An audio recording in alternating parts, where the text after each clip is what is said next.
နောက်တစ်ယောက်အစင်းင်းဖြစ်ထွက်လာလို့ရပါပြီနှင်းလိုက်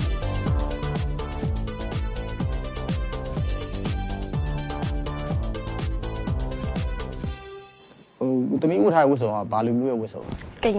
ရင်နော်တမီးလွယ်လွယ်လေးပဲမေးမယ်နော်ကချင်လူမျိုးဘောင်းဆောင်ရှိတယ်အဲ့ဒါတမီး၃ခုရဲ့နာမည်ပြောပြပါလားလီဆူလုံဝမ်လက်ချစ်โอเคမှန်ပါတယ်တမီးကမန်းလေးမှာနေရဆိုတော့ဒါတွေသိတော့သိနိုင်ပါတယ်တမီးတော့လွယ်လွယ်လေးဖြစ်နေအောင်နောက်ပြီးတော့သူတို့ရဲ့ထင်ရှားတဲ့ကချင်လူမျိုးတွေရဲ့ထင်ရှားတဲ့နတ်ပူဇော်ပွဲကိုဘာပွဲလို့ခေါ်လဲနောက်ပြီးတော့ဘယ်အချိန်မှာကျင်းပတာလဲတမီးအဲ့ဒါတစ်ခုပြောပြပါမနောပွဲဟုတ်ပြီအဲ့ဒါကိုဘယ်အချိန်မှာကျင်းပတာလဲဆောင်းရအေးနည်းနည်းနီးစပ်ပါအဲ့နားပါဝင်နေမယ်ဟောโอเคเนาะအဲ့ဒါသူစောင်းကုန်တွေအခုအဲ့ຢာသေးလေးပေါ့เนาะအဲ့စက်ကူးမှအခုຢာသေးလေးဒါနောက်တစ်ခုမေးမယ်အိမ်တက်နတ်ပွဲတွေမှာဆိုလို့ရှိရင်เนาะသူတို့ကချင်လူမျိုးတွေမှာဘာရက်တွေကိုသုံးဆောင်ကြလဲခေါင်းရည်โอเคခေါင်းရည်ဆိုမှတ်ပါတယ်အဲ့ဆိုတော့မြေကုန်းကတော့၃ခုပြည့်သွားတယ်ဒီနောက်ထပ်မမေးတော့ဘူးเนาะအဲ့တော့သူသွားပြရအောင်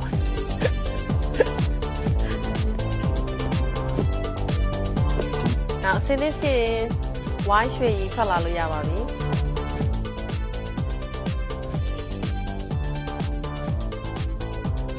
Judge ဘယ်သူကြားလဲမတနာโอเคသမီးအခုဝတ်ထားတဲ့အင်ဂျီလေးကဘာဝတ်စုံလဲမြန်မာဝတ်စုံโอเคဥပိတာလို့တော့မလုံးမသမီးမြန်မာဝတ်စုံဝတ်ထားတဲ့အတွက်မြန်မာနဲ့ပတ်သက်တဲ့မိကုန်းတွေပဲမေးမယ်နော်အမမိကုန်းလေးတွေကနည်းနည်းလေးခက်လိုက်ပဲတေချာ special ရွေးပြီးထုတ်ထားတာခုနဥပိတာမေးသွားတယ်ရခိုင်လူမျိုးကိုမေးတဲ့အခါမှာခေါင်းပေါင်းကဘယ်ဘက်မှာပေါင်းလဲဗမာတွေနဲ့တခြားတိုင်းရင်းသားတွေကဘယ်ဘက်မှာပေါင်းလဲဆိုတာကိုအစကိုဘယ်ဘက်မှာထုတ်လဲဆိုတာကိုမေးထားတယ်သမီးရောသိလားရခိုင်ကဘယ်ဘက်မှာချမယ်လဲဟုတ်တယ်ကျန်နေအကုန်လုံးကတော့ညာဘက်ပေါင်းတာမြင်ဘူးမှန်ပါတယ်အမမိမက fashion နဲ့ပတ်သက်တဲ့မြန်မာတယောက်အနေနဲ့သိထားသိတဲ့မိကုန်းမယ်โอเคဒီမှာနေတယ်သမီးမန်းလေးရလားဟုတ်โอเคမန်းလေးရဆိုရင်တော့ပို့ပြီးနီးစပ်မှာပေါ့အခုမတို့ဝတ်ထားတဲ့ပလဲတွေပဒံများရယ်ကြောက်စိမ်းမြန်မာပြည်ကထွက်တဲ့တယံဇာတာပဲအဲ့ဒါဘယ်နယ်တွေကထွက်လဲပလဲကဘယ်ကထွက်လဲပဒံများကဘယ်ကထွက်လဲကြောက်စိမ်းကဘယ်ကထွက်လဲပလဲကမွန်ပြည်နယ်တို့ဘာလို့ဘက်ကလေ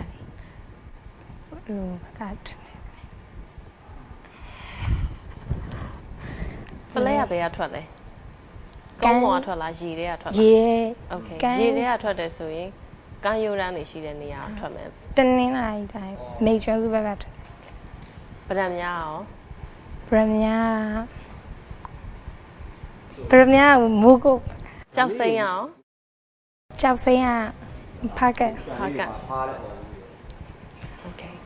အဲ့လောက်ဆိုရပါပြီ thank you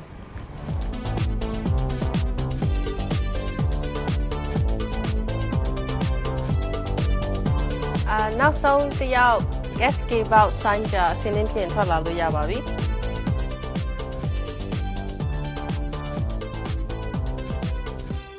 သမီးကြတဲ့တိုင်လူကြီးอ่ะဒီနေ့အရန်ကိုလှနေတယ်ပြင်ဆင်ထားတာပုံမလေးလားဒါမဲ့သမီးကအချင်လူမျိုးเนาะဝတ်ထားတာမုံဝတ်ဆောင်ဒါမဲ့သမီးကိုမေးမဲ့မေးခွန်းတွေကကရင်လူမျိုးနဲ့ပတ်သက်တဲ့ဟာတွေဖြစ်လေ့လာထားလားအရင်တော့မသိပါဘူးโอเคအဲ့တော့လူတိုင်းနှိပါသိမဲ့ဘ ഹു တုတအနေနဲ့မေးခွန်းလေးတွေပဲမှာရွေးပြီးတော့မေးလိုက်မယ်လေနော်ကရင်လူမျိုးမှာလူမျိုးစု17စုရှိတယ်အဲ့ထဲကနေမှ2ခုနာမည်ပြောနိုင်ရပြီဟာပိုးကရင်ရယ်စကောကရင်အဲ့တော့အဲ့ဒီပိုးကရင်နဲ့စကောကရင်တွေထဲမှာဘယ်ကရင်လူမျိုးကတောင်ပေါ်ကကရင်လဲတောင်ပေါ်မှာနေတဲ့ကရင်လူမျိုးလား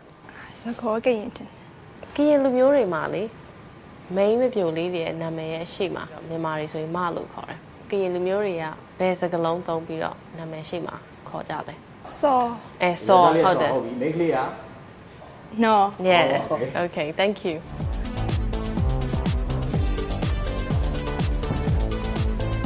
Specific training ပြီးတော့ငါဘလောက်အထိသူတို့တေချာနားထောင်ခဲ့လဲမှတ်သားခဲ့တယ်လဲ general knowledge ဘ ഹു တုတဘလောက်ရှိလဲဆိုတာကိုပရိသတ်ကိုလည်းသိစေချင်တယ် model တယောက်ဆိုတာရုပ်လှယုံလမ်းလျှောက်တန်းယုံအရရှည်ယုံခန္ဓာကိုယ်အချိုးစားညီမျှယုံနဲ့မပြီးဘူးတခြားတော်ရုံတန်လူတွေမှာရှိတဲ့ knowledge လည်းရှိပါတယ်ဆိုတာကိုမတို့ကပြချင်တဲ့သဘောပါပဲ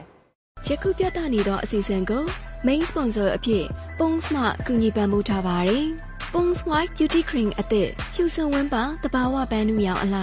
ကိုစပွန်ဆာဖြစ် G-Train Natural Fat Banner မှာကူညီပံ့ပိုးပေးချပါတယ်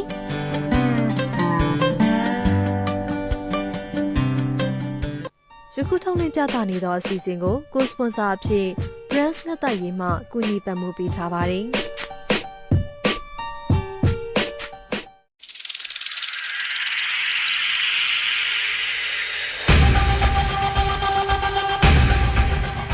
ready ဖြစ်ထွက်လာလို့ရပါပြီ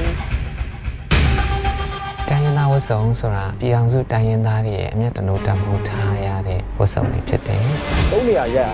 တဲ့3နေရာစလုံးသမီး position နဲ့တပုံစံနဲ့ဖြစ်တယ်အဲ့ဒါတော့လုံးဝမကြိုက်ဘူး။ဒီကချင်ဖြစ်ပြီးတော့ကချင်ဝတ်စုံမှလည်းမရွေးရဘူး။သူများဝတ်စုံတစ်ခါမဟုတ်ဘူးပေါ့နော်။အဲသူများဝတ်စုံကိုဖိုးကြည့်ချင်တယ်။ဒီကအရန်ကောင်းလည်းမဟုတ်အဆိုးလည်းပါတယ်။ဒီ jazz ရဲ့ပြောဆိုဝေဖန်မှု comment တွေအားလုံးကိုသမီးတို့အနေနဲ့ပညာတစ်ခုရစေချင်တယ်။ပညာတစ်ခုအနေနဲ့သမီးတို့မှတ်ယူစေချင်တယ်။အမနာမည်ခေါ်လိုက်တဲ့လူကအရှိကိုထွက်လာမယ်။ဒီ challenge မှာသမီးတို့3ယောက်ကအိမ်ပြန်စရာမလိုတော့တဲ့အတွက် makeup room ထဲမှာသွားနေလို့ရပါပြီ။